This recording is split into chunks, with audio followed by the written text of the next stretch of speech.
All right, gang. I'm all riled up today. I'm in a glass case of emotion. I'm wound up. I'm flustered. Uh, let me just start from the beginning. So last we talked about steel spikes, and we talked about minecart blenders, minecart shotguns, and a little bit. Some of the people in the comments were talking about dwarven reactors. So I have investigated all of these, and these have all clowned my butt and really just left me frustrated today. But that's the fun thing, losing is fun. I'm going to remind everybody, that's the motto. Losing is fun in Dwarf Fortress. So I had a ton of fun today, and I'm going to take you through this footage. Ready? So, all right, so first thing, steel spikes. Absolutely no flux stone on this map.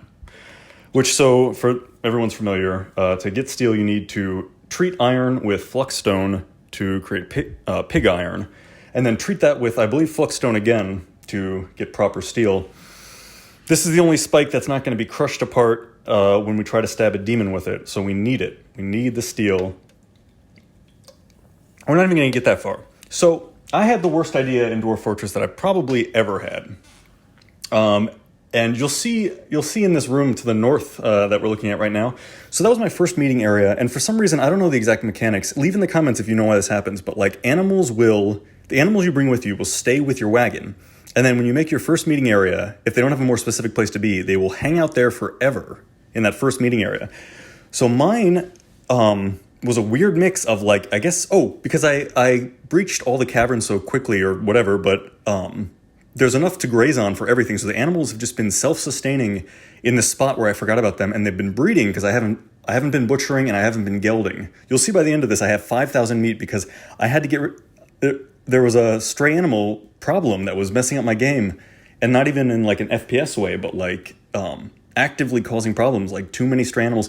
And so I started processing them, and even that proved really, really challenging. So what happened is I ended up making a pasture out on the corner of my map, and I said all these animals can go out to this pasture, and I'm going to ignore them again. And the first cloud of merc that comes across, they'll all turn into merc zombies. They'll all kill each other. So merc zombies are kind of like the Highlander, where there can be only one. They'll kind of fight themselves to death in most cases, or at least the vast majority will. So I was like, yeah, we'll just leave them out there. It'll be fine. And they did become merc zombies, but that quickly spiraled out of control. Let me even see if I can remember all the bad stuff that happened. The way that this relates to steel production is that I was like, there's no flux stone on this map, so I absolutely, positively must ask my liaison to please bring me some flux stone. That's the only way I'm going to get it on this map. I have to talk to a trader who speaks Dwarvish and who takes requests, and I have to ask for flux stone. There's no way to talk to these traders now that I've created a zombified Night of the Living Dead, like a million zombies wandering this. So I really shouldn't have done that. You'll see by the end of this that my surface is covered in just battle gore. My population is also down to 60. Putting those animals on the pasture and being like, I'm going to let the mercs sort it out, slapped me in the face so hard that I'm still crying. And I think that this map is actually now ruined. I think that this, unless I save scum years in the past, I feel myself in tailspin, and you'll see it by the end of this video. But where was I? We can't get any flux. So steel spikes are off the table. At least until I can reclaim the surface. And I do by the end of this, but it costs me even with save scumming, it cost me a third of my fortress. Okay, so this is the animal problem. You see all these animals? I don't know where they keep coming from, but they kept breeding and none of them starved to death. And this is what... Do you guys remember when I did that reclamation embark? And the weird thing is what caused me to have a tailspin? Again, Dwarf Fortress maps, you'll lose for reasons that you would never ever guess. So this time was too many stray animals, and this is me trying to deal with it. I'm trying to butcher them all, geld the ones that can be, or just butcher everything. I've been pitting them, just throwing them down a big pit to kill them. This became a crisis, and it caused me to not be able to trade, and that meant no more steel. So no stabbing the demons. Sorry, I'm going to use, just because it's too confusing if I stab these big monsters. So that's off the table. So I got about 90% of the way through a minecart blender. And I stopped, God forgive me, I stopped enjoying water engineering in Dwarf Fortress for a second because there's so many things that will change the pressure that you need to run a water wheel. And so I've been experimenting with 1, then 2, then 3 water wheels just to power this minecart blender that's a few Z levels up, that it like splits the difference between a source of easily infinite water that drains easily, which is very specific that far deep down, and then where the demons are. So I'm just trying to split the difference. I'm being as efficient as I possibly can be. And right now I have 3 water wheels that are like chugging and barely run this thing. My dwarves are also refusing to set the mine cart that I couldn't find platinum, so I used a silver mine cart. But my dwarves aren't placing it for some reason, and I've done all the standard troubleshooting. I've made sure they have a path to it, make sure that the cart seems to be in a stockpile, make sure that the minecart route exists and that the cart is assigned in that way, and that, God, what else? This game is hard. Sorry, there was actually one other troubleshooting thing that I did. They'll make sure that there's a stop with instructions so that the dwarf, so that the game understands that, I need this minecart. There's work to be done on this mine track. So tell me what I'm doing wrong. I must have missed something. But, so then what else went wrong? Something else went wrong. I got notes for this. Let me check. So, Dwarf Fortress explained poorly. Dwarven Reactor we didn't get that far into. I can see where it would be. So, for those of you who don't know, it's a really cool engineering premise, and scientifically it's really cool. I'll just go into it. I didn't have time for it in this. There was too much hair on fire trouble. But Dwarven Reactors are an exploit that we love. And it's just that you can run enough power through water wheels, create enough power with water flowing through water wheels to actually power screw pumps that automatically pipe that water back up to fall down again. So it's a perpetual motion machine using water. And the exploit lies in the screw pump, because the game is assuming, correctly for itself, but incorrectly in the laws of real physics, that it takes, just for game balance, it takes less energy for a screw pump to move water in cubic inches or whatever up than the water running back down in a perfectly engineered water wheel can output. That's too much for me, I think, at this point, because I'm struggling to just get these 3 water wheels cranking. It's good. It's like, so, okay, here's an example of how I was troubleshooting these water wheels. So, obviously you want as much pressure as possible going straight out through the water wheel. So I wasn't getting enough pressure.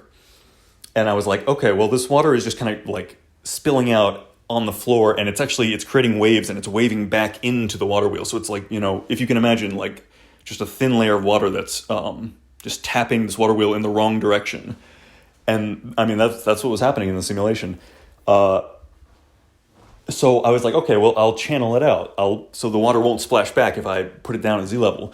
But then that makes it easier in general for the water to escape. So now the water is flowing very easily, basically under the water wheel. So now I've ruined everything. And surprisingly hard to... Once an area has water flowing over it, has a stream of water going through it, it's very, very hard to get a dwarf to even place a door, to place a wall, anything that would block the flow of water. So the water has kind of claimed that area, and you can thin the water out by digging out further, and believe me, I tried all that. You'll see in this footage, I'm doing everything to try to get this water to just please power these water wheels enough which, to be fair, I'm asking a lot. I mean, it's not like the water wheels are underpowered or anything in general, but I'm asking it to power something that's 6 Z levels away, because that's the medium point between this water and the demons. Let's see, how much time do I have left? Thank you for watching, everybody. If you haven't already, like and comment and subscribe, please. When the numbers go up, it makes me really happy. Makes me feel better after tough days of work. Okay, we're back. Sorry, that's also multitasking. That's how I stall while I'm pulling up a note or something. So right now we're looking at, let me see, I'm saving as unpaused burrow. So many mistakes.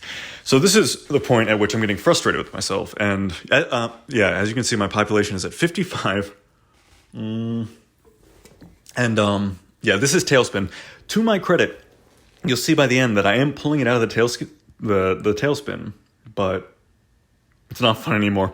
Even though losing is fun, I've now had the fun of losing this map, and I'm ready to move on. I think for my next one, I'm gonna just find one with a great river, nice peaceful environment. Like the dwarves can just pick fruit off trees, nothing ever bothers them, and they can focus fully on hydrodynamics at all times.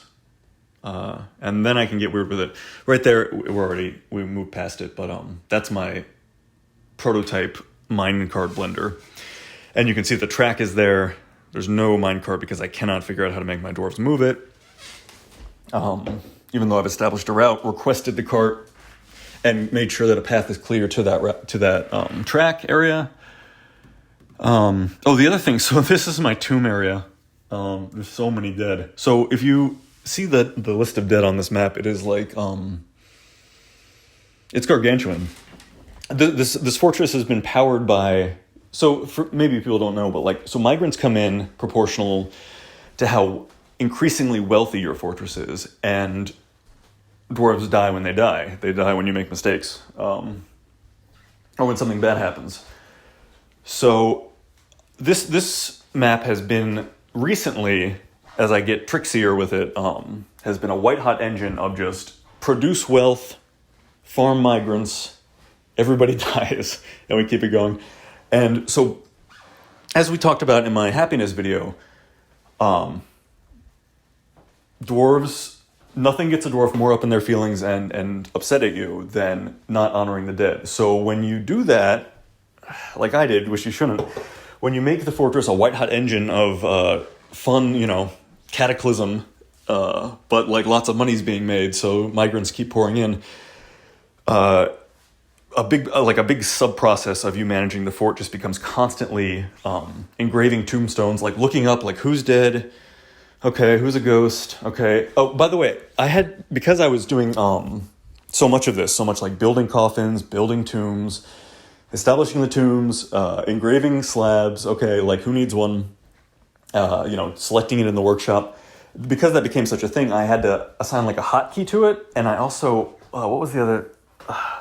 I think I even found a bug in one of the saves in this, I believe, if I didn't edit it out, is me finding a ghost that is listed in Other as a ghost, but is not listed in the Craft Dwarf options for ghosts, or it's he's mislabeled as not a ghost. So I've been honoring the dead on this map so much that I'm basically playtesting it. I'm finding new bugs. So I'm tired of that. I'm going to start a new map. You know what, guys? This has been a really good summary. I got about 2 more minutes of footage. Let's power through. We can do it, guys. I gotta have 2 more minutes of notes.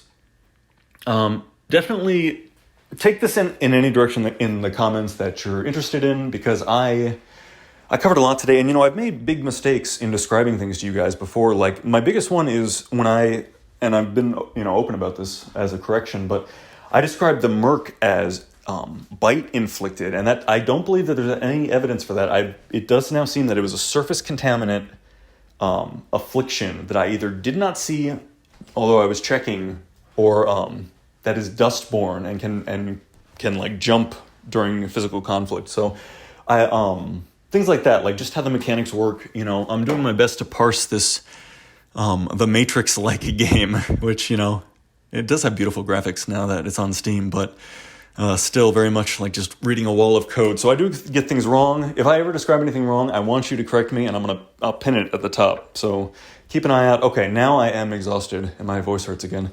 So I'm gonna cut this last. I think everything I talked about is in the footage. I think I proved everything I claimed. I mostly claimed that I was failing and flailing, so I've definitely proved that. All right, good night, everybody. Thanks for listening. Bye. Goodbye.